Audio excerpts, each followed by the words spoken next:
दोस्तों erectile dysfunction ये एक बीमारी भी है और एक बीमारी नहीं भी है।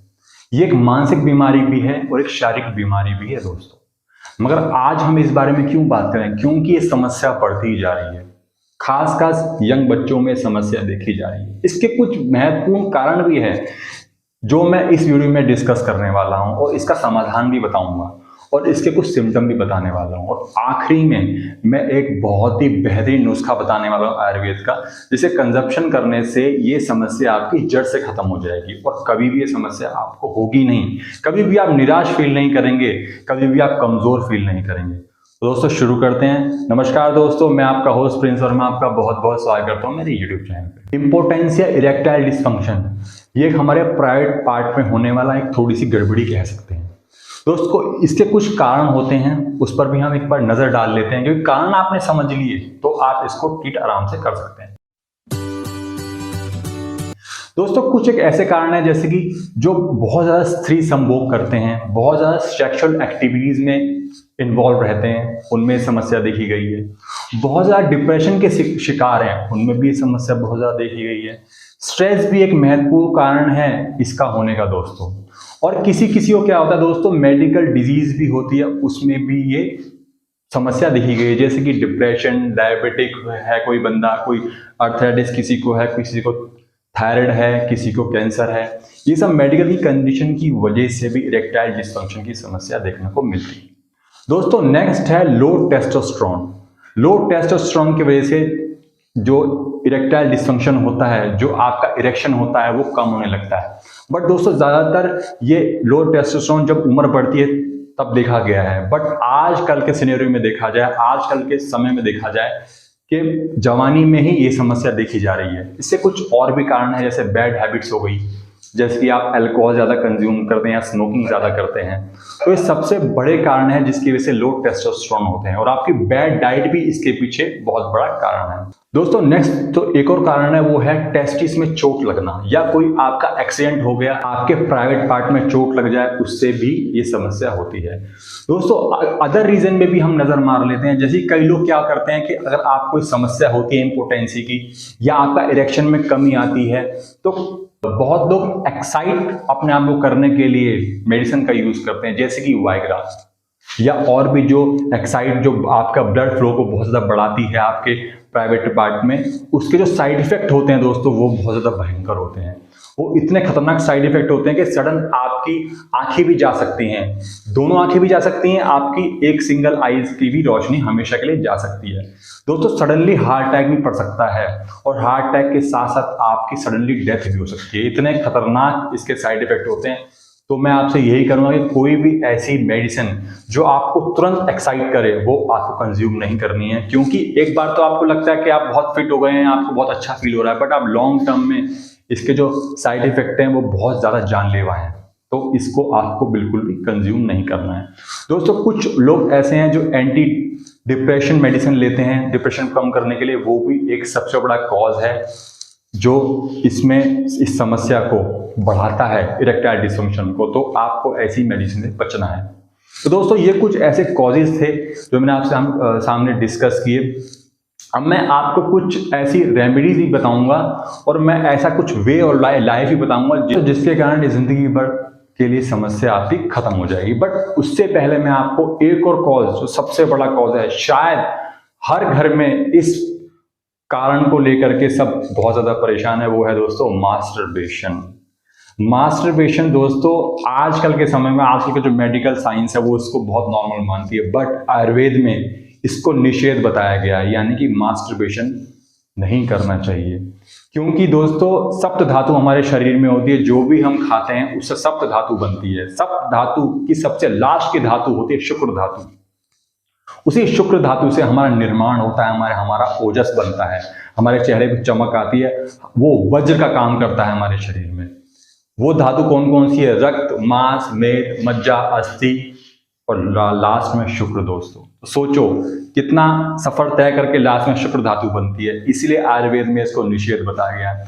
अगर मैं एक नॉर्मल लैंग्वेज में आपको समझाऊं तो सोचिए, एक गाड़ी का, जो हमारी गाड़ी होती है उसका एक इंजन ऑयल होता है दोस्तों। अगर सोचो आपने इंजन ऑयल निकाल दिया तो वो एक कदम भी चल नहीं सकती, उसका इंजन जल जाएगा, उसका इंजन फूक जाएगा। तो वैसा ही स्पर्म के साथ होता है, शुक्र के साथ भी ऐसा ही होता है। तो इसको आपको हमेशा संभाल के रखना है, इसको आपको डिस्चार्ज नहीं करना है बेवजह। आजकल लड़के देखे हैं कि यंग एज में इसको बहुत डिस्चार्ज करते हैं और उसके कारण जो फ्यूचर में होने वाली समस्या होती है वो बहुत ज़्यादा भयंकर होती है। वो अपना कॉन्फिडेंस लेवल भी गवा देते हैं और जब उनकी शादी होती है तो रिश्ते तक खत्म हो जाते हैं। तो आपको मास्टरबेशन को नहीं करना है, इसको हमेशा अवॉइड कीजिए। और साथ साथ इसको अवॉइड करने के लिए आपको अच्छी अच्छी किताबें पढ़नी चाहिए, महापुरुषों की किताबें पढ़नी चाहिए, उनकी बायोग्राफी पढ़नी चाहिए। ज़्यादातर जब हम कोई पॉर्न साइट या कोई पॉर्न वीडियोज़ या पॉर्न फोटो देखते हैं तब ये मास्टरबेशन होने के चांसेस बहुत ज़्यादा होते हैं। तो आपको इससे सदा हमेशा इससे बचना है। दोस्तों कॉजेज तो मैंने आपको बता दी, अब कुछ सिम्टम के बारे में जान लेते हैं कि इसके सिम्टम क्या नजर आते हैं, कैसे आपको पता लगे कि इस समस्या से आप जूझ रहे हैं। दोस्तों इस समस्या में क्या होता है कि पेनिस में इरेक्शन कम होता है बहुत, या बहुत ज्यादा होकर के एकदम से खत्म हो जाता है, ये भी एक सिम्टम होता है। और दोस्तों कई लोगों क्या होता है कि इरेक्शन होता ही नहीं है। इरेक्शन के बारे में तो आपको पता लगेगा कि तनाव, यानी आपके प्राइवेट पार्ट में पेनिस में तनाव कम होने लगता है, और साथ साथ जो स्पर्म की क्वालिटी है वो भी गिर जाती है। यानी कि जैसे आप सोचिए आप चाइल्ड या संतान उत्पत्ति करना चाहते हैं तो उसमें आपको समस्या आने लगेगी, और साथ साथ जो आपकी सेक्सुअल लाइफ है वो भी पूरी तरीके से बर्बाद हो जाएगी। तो ये कुछ सिम्टम आपके सामने नजर आते हैं, और कॉजेज तो मैंने आपको पहले बता ही दिए।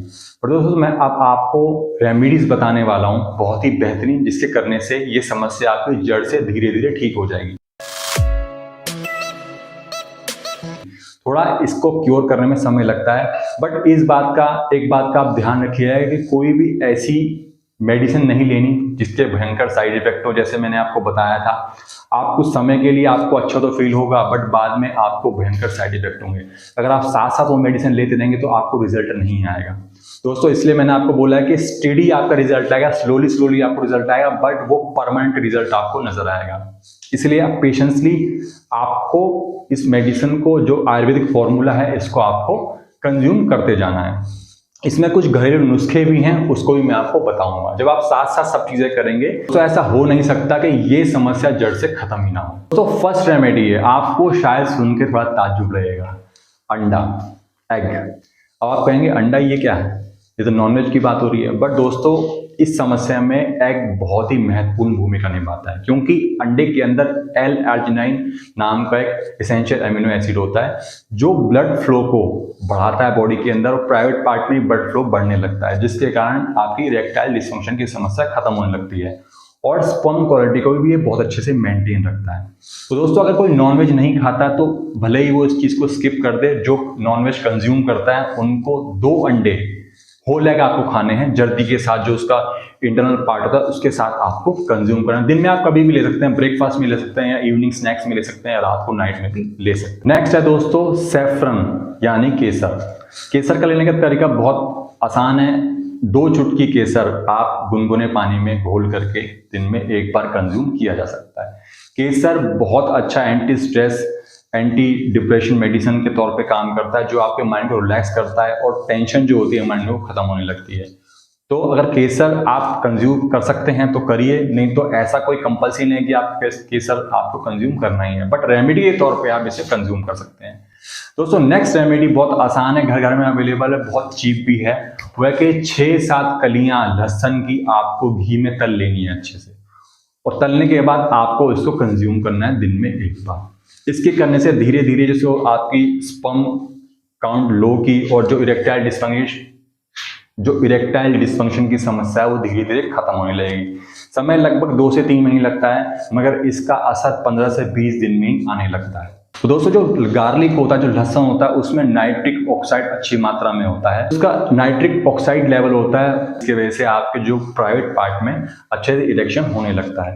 और दोस्तों साथ ही साथ इसमें L-सिट्रुलाइन नाम का नॉन एसेंशियल अमीनो एसिड भी होता है, वो भी ब्लड फ्लो को बहुत अच्छे से मेंटेन रखता है, अच्छे से बढ़ा भी देता है, जिसके कारण ये समस्याएं खत्म होने लगती है। तो गार्लिक आप होम रेमेडी के तौर पे इसको इस्तेमाल करना ना भूलें, और आपको ये चीज़ डेली करनी है। लगातार मैक्सिमम 3 महीने कर सकते हैं। 3 महीने बाद आप दोबारा छोड़ दीजिए इसको 15-20 दिन के लिए, फिर दोबारा इसको आप कंटिन्यू कर सकते हैं। नेक्स्ट है दोस्तों, मैं आपको एक आयुर्वेदिक फॉर्मूला बताने वाला हूं, उसको आप ध्यान से नोट कर लीजिएगा।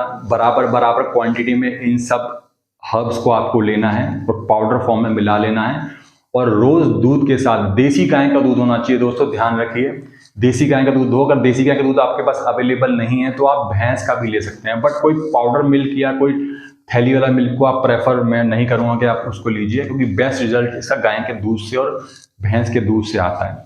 जो बहुत वीक हैं, बहुत पतले हैं, बहुत ज़्यादा उनकी जर्जर हालत है, तो वो भैंस के दूध के साथ भी लिया जा सकता है। दिन में 1 चम्मच रात के समय में लिया जा सकता है। दोस्तों जो इसमें हर्ब्स हैं वो है अश्वगंधा, शतावरी, कौंच बीज, विधारी कंद, लिकोराइस यानी कि मुलेठी, सफेद मुसली, और लास्ट में दोस्तों गोखू। इन सब को आप बराबर मात्रा में ले लीजिए और मिक्स करके इसको रख लीजिए डब्बे में भर के। और जो दूध है जो आप लेंगे उसमें आप मिश्री डालना ना भूलें। मीठा आप वैसे तो कुछ भी डाल सकते हैं, बट चीनी छोड़ दीजिएगा, आप मिश्री डाल लीजिए, या कोई जो नेचुरल शुगर है या गुड़ आप कंज्यूम कर सकते हैं। उसके साथ आपको 1 चम्मच लेना। दोस्तों जो मैंने आपको फॉर्मुलेशन बताया ना आयुर्वेदिक की, इसके बेनिफिट बहुत गजब के हैं। यह आपको आपके टेस्टोस्टेरोन लेवल को ही बढ़ा देगा, और आपकी जो इरेक्शन की जो समस्या है उसे भी जड़ से खत्म हो जाएगी। आपकी जो पेनिस में ब्लड सर्कुलेशन है उसको भी बहुत अच्छे से बढ़ाने लगता है दोस्तों। आपके स्ट्रेस को भी हमेशा के लिए खत्म कर देगा। और दोस्तों पेनिस की जो टिश्यूज होते हैं उसको भी मजबूत करने लगता है। दोस्तों उन टिश्यूज की वजह से ये इरेक्शन की समस्या होती है। जब वो टिश्यू मजबूत होने लगेंगे, उनमें ब्लड सर्कुलेशन अच्छे से होने लगेगा, तो ये आपकी समस्या खत्म हो जाएंगी। बहुत ही क्लासिकल फॉर्मुलेशन है, इसको आप कंज्यूम कीजिए, आपको रिजल्ट आएगा ही आएगा। दोस्तों ये कुछ मैंने आपको रेमेडीज बताई है, इसको आप फॉलो जरूर कीजिए, ये समस्या आपकी जड़ से हमेशा के लिए खत्म हो जाएगी। दोस्तों ये वीडियो आपको कैसी लगी इस वीडियो के कमेंट बॉक्स में जरूर मेंशन कीजिएगा, और मेरी इस वीडियो को जरूर शेयर कीजिएगा और लाइक भी जरूर दबा दीजिएगा। दोस्तों तब तक के लिए जय हिंद।